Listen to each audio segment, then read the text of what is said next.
Hola chicos, soy Carolina. El día de hoy vamos a hablar sobre las membranas celulares, ¿bien? Primero sobre lo que sería la estructura y luego vamos a hablar sobre las funciones.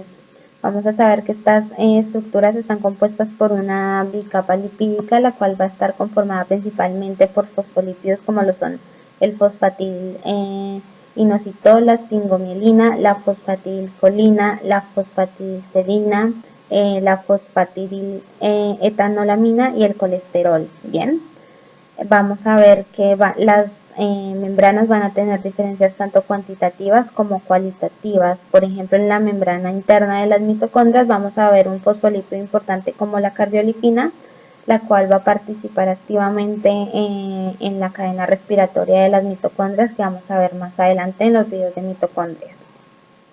Vamos a ver que, por ejemplo, una diferencia cuantitativa va a ser la del colesterol, el cual va a intervenir activamente en la rigidez de las membranas, ¿no? A mayor cantidad de colesterol, mayor rigidez de las membranas; a menor cantidad de colesterol, va a aumentar nuestra fluidez de nuestra membrana, ¿bien? Otro ejemplo de otra diferencia cualitativa va a ser, por ejemplo, en el retículo endoplasmático, donde vamos a encontrar un fosfolípido como lo es el dolicol, el cual va a participar en lo que sería la incorporación de oligosacáridos en la formación de glicoproteínas, ¿no? Que es una de las funciones del retículo endoplasmático, que vamos a ver también más adelante. Vamos a ver que las dos capas de nuestra bicapa son asimétricas, ¿no?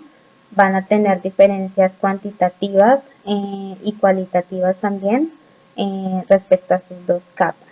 Por ejemplo, vamos a ver que en nuestra capa interna vamos a tener un mayor número de fosfatidiletanolamina, fosfatilcerina y fosfatil inositol, mientras que en nuestra capa externa va a haber mayor número de fosfatilcolina y sfingomielina. Bueno, vamos a tener en cuenta que las membranas a temperaturas fisiológicas se van a comportar como unas estructuras un poco más fluidas, y esta fluidez va a intervenir, va a aumentar principalmente disminuyendo el colesterol, que como ya sabemos a mayor presencia aumenta la rigidez, a menor presencia aumenta la fluidez. Entonces, a menor cantidad de colesterol va a aumentar la fluidez de esta membrana. Y también podemos aumentar la fluidez de nuestra membrana incrementando la presencia de ácidos grasos no saturados en los fosfolípidos. Bueno, que ya lo vamos a explicar. Algunos lípidos aparte se van a asociar a hidratos de carbono y van a formar glicolípidos que van a ser bastante importantes, van a formar parte de una estructura que vamos a mencionar ahora en un rato. Un fosfolípido, que es esta, una cabeza polar o hidrofílica y un par de patitas, un par de cadenas que son hidrofóbicas, que son apolares. Bien, esta sería la estructura de una bicapa. Estamos observando que las colas hidrofóbicas se están orientando hacia el interior de la bicapa, ¿no? Se están escondiendo porque no les gusta el agua. Y las cabecitas que son polares, que son hidrofílicas, se están orientando tanto hacia la matriz extracelular como hacia la matriz intracelular, o dependiendo de si se encuentra la membrana, pertenece a la célula como membrana plasmática o pertenece a algún organoide de la célula. Bueno, ahora tenemos, por ejemplo, estas colitas son cadenas hidrocarbonadas, como ya lo mencionamos. Cuando estas patitas están así rectas, están formadas por esta clase de cadenas. Son cadenas hidrocarbonadas saturadas, están completas de hidrógenos. Bien, algo saturado es algo que está completo, y están completas de hidrógenos, están prácticamente así, derechitas, lo que posibilita que nuestros fosfolípidos estén bien juntitos, uno al lado del otro, uno al lado del otro, bien, en fila india. Ahora, tenemos que, por ejemplo, en esta cadena que no está saturada, nos va a hacer falta acá un hidrógeno. ¿Y qué va a pasar? Este carbono necesita completarse, no se va a quedar sin completarse, va a hacer todo lo posible por completarse. y para completarse va a formar un enlace doble con el siguiente carbono. Bien, este enlace doble lo que va a producir es una torsión en una de las patitas, o bueno, en una de las patitas no, sino en el lugar en el cual se desarrolle. En el lugar donde exista el enlace doble se va a formar una torsión en la cadena hidrocarbonada. Bien, entonces vamos a ver que donde estuvo el enlace doble se torció la patita, y así a mayor número de insaturaciones van a aumentar estas torsiones en las cadenas hidrocarbonadas, y al momento de juntarse uno con otro, con otro fosfolípido, lo que va a hacer es que va a afectar la unión de estos fosfolípidos y va a aumentar la distancia entre ellos, aumentando de esta manera la fluidez de la membrana, ¿no? Bien, acá, bueno, acá creo que no sería nada más tener en claro que a mayor número de ácidos grasos, o sea, de cadenas hidrocarbonadas no saturadas, mayor fluidez. Mayor es el espacio entre los fosfolípidos y mayor es la fluidez. Es importante que nos quedemos con esto. Bueno, a ver que también va a intervenir en la fluidez el tema de los movimientos que tienen nuestros fosfolípidos.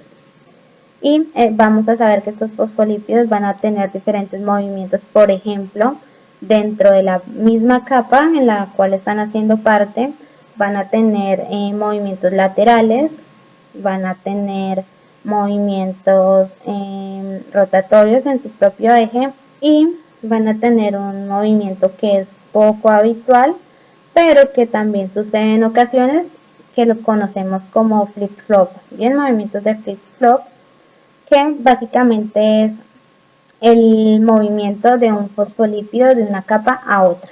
Bien, entonces va a saltar este fosfolípido a esta capa y este a esta capa, o bueno, puede ser uno solo el que esté cambiando de capa.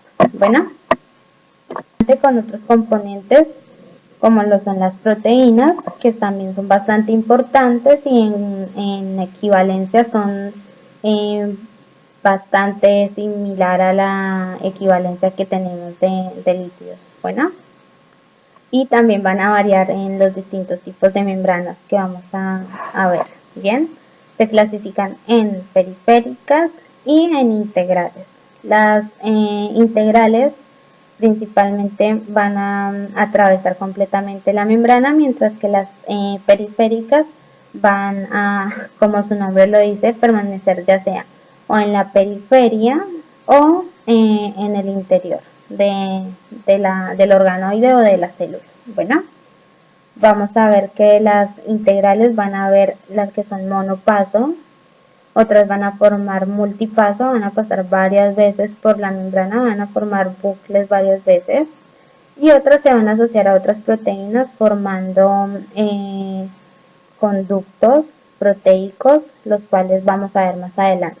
Bueno, también son bastante importantes estas proteínas porque van a colaborar en distintas funciones de la célula. Bueno, van a haber otras que no son integrales, pero no van a atravesar completamente la célula, sino de pronto una sola capa de la membrana. Y también vamos a saber que muchas también se van a asociar a hidratos de carbono, como los lípidos, que también se asociaban a hidratos de carbono, y también van a ser parte de una estructura muy importante que vamos a ver ahora. Bueno, acá vamos a ver que otro componente de las membranas son los hidratos de carbono, que ya mencionamos que se asocian a lípidos y a proteínas y van a formar de esta manera un glicocáliz, ¿sí? Estos hidratos de carbono se van a encontrar asociados a lípidos y a proteínas, van a formar gangliósidos, cerebrósidos, glicosaminoglicanos y bueno, oligosacáridos, que se van a unir básicamente a las proteínas, y también otros oligosacáridos. Básicamente, me explico antes, son monómeros de hidratos de carbono que se asocian, ¿no? Pero no son muchos, ¿sí? Cuando hablamos de polisacáridos, son bastantes monómeros los que se van a asociar a una estructura. Entonces van a formar cadenas largas de monómeros de carbohidratos y van a formar de esta manera polisacáridos. Bueno, entonces acá vamos a decir que las proteínas en forma de glicoproteínas son las que se van a asociar con oligosacáridos, es decir, oligosacáridos con una proteína van a formar una glicoproteína, mientras que una proteína que se asocia a polisacáridos nos va a formar estructuras que son glicosaminoglicanos o GAGs, que son proteoglicanos. Bueno, pero son en realidad proteínas que se asocian a oligosacáridos o polisacáridos. Bueno, tenemos ahora que estos hidratos de carbono se van a encontrar en la superficie no citosólica de la membrana. Bueno, si es por ejemplo la membrana de la célula, se van a encontrar en la capa externa de la membrana de la bicapa, ¿no? Y si estamos hablando de la membrana de un organoide, vamos a ver que estos carbohidratos, este glicocáliz, se va a encontrar en la cara interna, en la cara no citosólica, o sea, en la cara interna del organoide, bueno, de la membrana del organoide. Ahora, ¿en qué nos va a servir este glicocáliz? Este glicocáliz va a tener importantes funciones como lo son la protección, ya que, por ejemplo, en los lisosomas va a ser importante porque va a proteger la membrana del lisosoma de las enzimas hidrolíticas que tienen, porque tienen enzimas bastante ácidas, un pH bastante bajo, entonces, bueno, va a proteger esta membrana de estas enzimas para que no se degrade y no salgan estas enzimas de lo que es el organoide del lisosoma. Piensen que si sale estas enzimas del lisosoma, que son enzimas altamente destructivas, se van a comer, lo que van a hacer es digerirse la propia célula. Entonces, bueno, la célula lo que hace es que en sus diferentes organoides tiene diferentes especializaciones y bueno, este glicocáliz dentro del lisosoma tiene su función y es proteger esta membrana para proteger nuestra célula también. Bueno, ahora, en la capa externa de las membranas de las células, vamos a ver que también va a ser muy importante, por ejemplo, en las membranas de las células de nuestra mucosa digestiva, ya que, por ejemplo, en nuestro estómago también tenemos enzimas bastante ácidas, las cuales también podrían dañar nuestras membranas de nuestras células, ¿no? Entonces también protege la superficie de estas células, ¿no? Es importante tener en cuenta que este glicocáliz es una importante estructura de protección, ¿no? Esta superficie, este glicocáliz va a tener bastantes cargas negativas. Al tener bastante carga negativa, lo que va a hacer es que va a traer a la superficie externa de la célula bastantes cargas positivas. Bien, y al momento de la despolarización, del cambio de voltaje de la membrana, va a ser bastante útil. Tengamos en cuenta que el potencial de membrana dentro de la cara interna, o sea, de la capa interna de la membrana es negativa, ¿sí?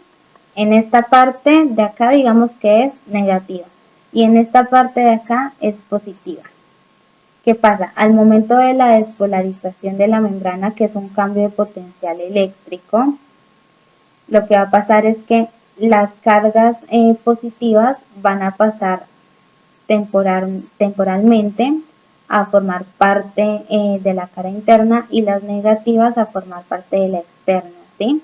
¿Y qué va a pasar? Que al momento de la despolarización vamos a necesitar cargas positivas de fácil acceso y es más fácil si las tenemos acá a si las tenemos acá lejos, ¿no? Entonces, al tener mayor número de cargas positivas acá cerquita, va a ser fácil incorporarlas a la cara interna de la membrana al momento de la despolarización, que es algo bastante importante en la conducción de impulsos nerviosos en las neuronas y bueno, en la descarga de neurotransmisores también en las neuronas, ¿bien? Ahora, vamos a ver, bueno, aclaro, no solo en las neuronas, también es de pronto entre la comunicación de las mismas células, pero bueno, un ejemplo importante es en las neuronas, que es demasiado importante el tema de las descargas eléctricas, ¿bien? De las cargas eléctricas y las despolarizaciones de membrana. Bueno, también vamos a ver que van a participar en procesos de reconocimiento y adhesión celular, que vamos a ver más adelante cuando veamos especializaciones de membrana. Y van a participar en la especificidad del sistema ABO de los grupos sanguíneos. Bueno, respecto a lo de reconocimiento y adhesión celular, principalmente van a colaborar a la adhesión de célula con célula o célula con matriz extracelular, ¿bien? Y también nos va a participar respecto a la diferenciación de los grupos sanguíneos, porque dependiendo distintas características de estos hidratos de carbono, es que se van a caracterizar nuestros glóbulos rojos, ¿no? Las personas con grupo sanguíneo A van a tener algún monómero diferente en estos hidratos de carbono, los de grupo B van a tener otro monómero diferente y los AB van a tener los dos, mientras que los O van a carecer de estos dos hidratos de carbono. Bueno, pero es principalmente es bastante importante, como ya lo sabemos, pero bueno, eso lo vamos a ver más adelante en temas, por ejemplo, de fisiología. Bueno, acá vamos a saber sobre las funciones de las membranas, que van a ser estructuras que van a constituir barreras permeables selectivas, o sea, son permeables, pero no cualquier cosa puede atravesarlas. Bueno, ahora van a proveer un soporte físico, le van a proveer cierta estabilidad, cierta rigidez a nuestra célula, van a participar en la formación de vesículas transportadoras, que vamos a ver también más adelante cuando veamos el ingreso o transporte de moléculas como la endocitosis, la exocitosis, que es incorporación de moléculas grandes, o también la exportación de moléculas fabricadas por la célula. Bueno, y bueno, van a ser transportadas a través de vesículas que van a estar formadas por membrana, bueno, básicamente por la propia membrana de nuestras células. Vamos a ver que también van a participar en la adhesión intercelular y en la adhesión de célula con matriz, y van a participar en el reconocimiento de moléculas, ya sean moléculas como hormonas, como factores de crecimiento, que son bastante importantes respecto a los factores de crecimiento son bastante importantes al momento de la diferenciación celular, y bueno, las hormonas también, que son bastante importantes respecto a la modulación de los distintos funcionamientos o el distinto funcionamiento de nuestro metabolismo. Bueno, que por ejemplo la permeabilidad de las membranas a los distintos solutos y a las macromoléculas se va a dar por distintos mecanismos. Bien, por ejemplo, los solutos y las moléculas de menor tamaño van a atravesar la membrana, o sea, directamente van a atravesar la membrana sin ninguna ayuda, sin ningún conducto especial. Simplemente van a atravesar la membrana, y a esto vamos a llamar permeabilidad. Bueno, mientras que las moléculas de mayor tamaño van a utilizar translocones, que son canales proteicos o vesículas, como ya mencionamos en mecanismos como lo son la endocitosis o la exocitosis, que vamos a ver más adelante, no se preocupen. Y existen distintos mecanismos para el transporte de solutos a través de las membranas. ¿A qué nos referimos? Tenemos un mecanismo por el cual vamos a gastar energía y otro mecanismo por el cual no vamos a gastar energía. Bueno, vamos a tener un transporte pasivo si no consume energía y un transporte activo si consume energía. Bueno, cuando decimos que un transporte es pasivo, quiere decir que es a favor de su gradiente. Es decir, que la sustancia X va a ir desde donde hay mayor concentración, mayor cantidad de esa sustancia, hacia donde hay menor concentración. Y cuando decimos transporte activo, es en contra del gradiente. Quiere decir que va desde donde hay menor concentración de la sustancia X hacia donde hay mayor concentración, ¿no? Entonces necesitamos energía para impulsar esa molécula hacia donde en realidad hay bastante concentración de ella, bueno. Y vamos a ver que dentro de lo que es transporte pasivo vamos a tener dos métodos más, ¿no? Dos mecanismos, que son la difusión simple, que es la difusión a través de la membrana, que es a favor del gradiente, o la difusión facilitada, que va a utilizar canales iónicos o permeasas, que son canales proteicos, ¿no? Pero van a ser al favor del gradiente, así que no vamos a tener ningún tipo de gasto de energía. Pero bien, van a ser facilitados porque vamos a tener estas proteínas interviniendo en el pasaje de las sustancias, de los solutos, perdón. Ahora, en el transporte activo, que es en contra del gradiente con gasto de energía, sí vamos a necesitar sí o sí permeasas, bueno, que en este caso las vamos a llamar bombas. Vamos a ver por acá unos esquemas. Esto sería el pasaje a través de la membrana, difusión simple, a favor del gradiente, donde hay mayor concentración a menor concentración. Acá vamos a tener los tipos de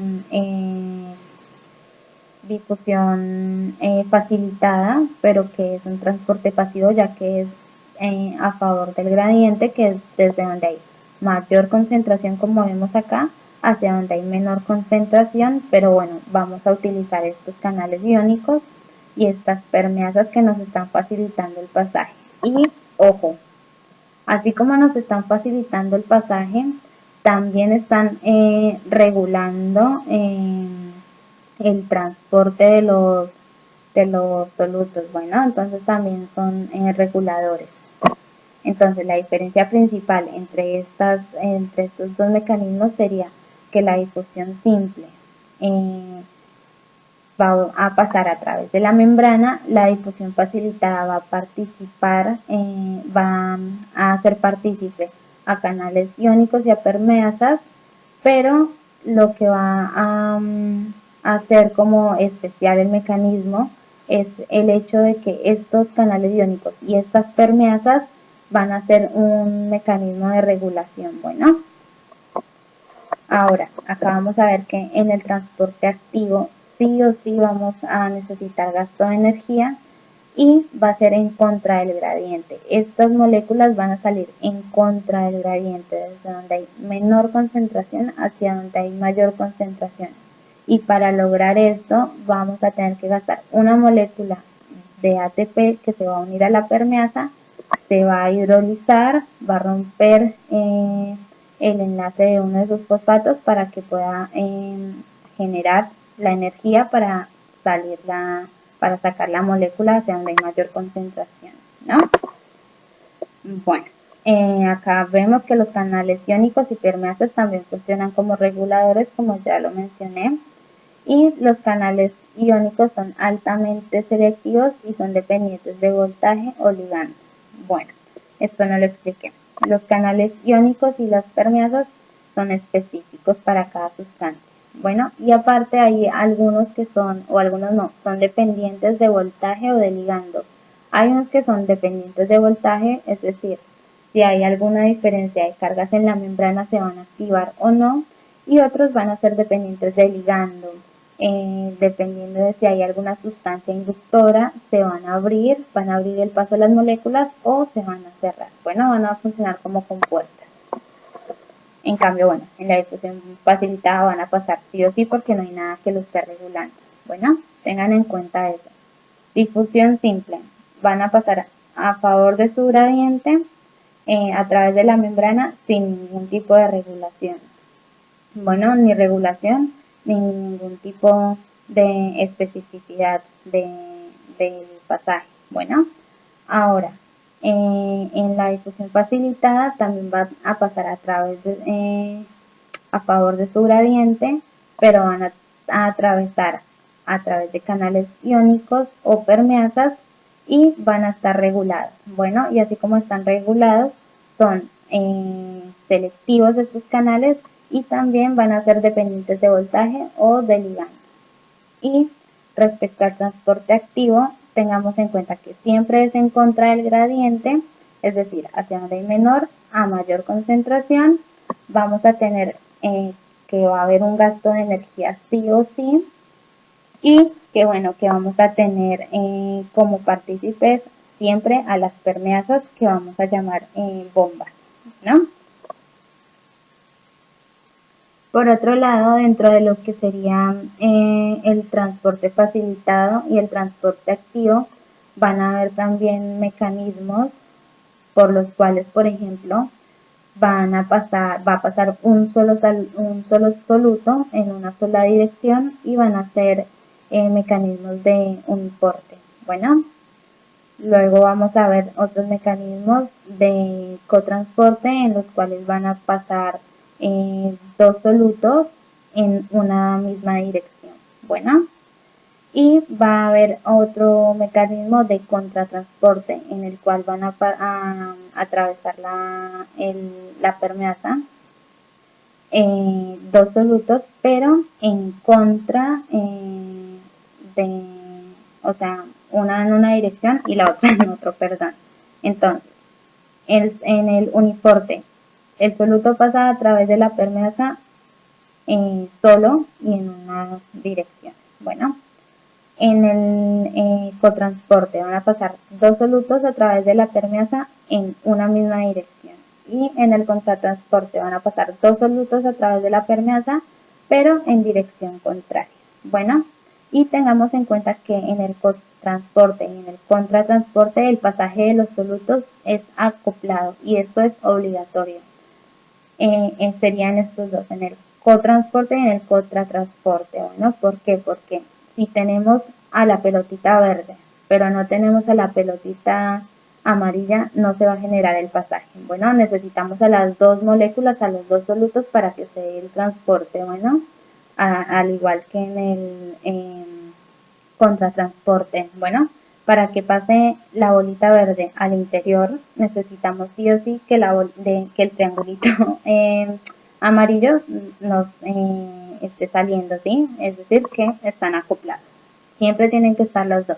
Bueno, ahora vamos a ver que hay otro mecanismo, otras estructuras en nuestras membranas que son las acuopolinas. Bueno, que son básicamente conductos proteicos también, los cuales nos van a permitir el pasaje de agua. Bueno, no son canales iónicos, son canales proteicos denominados CHIP por Channel Forming Integral Protein, que son canales formados por proteínas integrales, básicamente. Y bueno, sabemos que se da por difusión simple, es decir, que se da en realidad al favor de su gradiente, pero no se conoce aún la base de la especificidad del pasaje. Bueno chicos, eso ha sido todo por hoy. Espero que nos podamos ver en el próximo video y mucha suerte. Besos. Chao.